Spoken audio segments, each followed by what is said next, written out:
Akamai BDS and Ramafu လမ်းပေါ်မှာရှိတဲ့ HT10 Akamai project လေးနဲ့မိတ်ဆက်ပေးမှာဖြစ်ပါတယ်။ Akamai လို location ရဆိုရင် shopping mall တွေ၊ဘားတွေ club တွေနဲ့ luxury condo တွေအများပြားရှိရာ location ပဲဖြစ်ပါတယ်။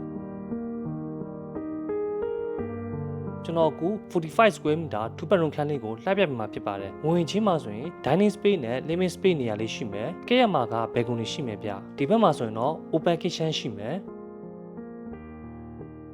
ဒီခန်းလေးက master bedroom ခန်းပဲဖြစ်ပါတယ်။ဟိုဘက်ချမ်းမှာဆိုရင်တော့ရေရှုခန်းအင်တာတွဲပါတယ်ဒုတိယမြောက်အိတ်ခန်းရှိပါမယ်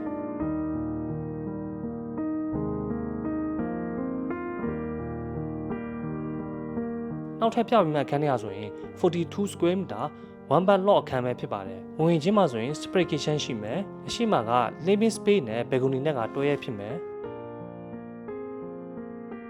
ဟိုဘက်ချမ်းမှာဆိုရင်ခုံမောင်းထားလိုက်ရှိမယ်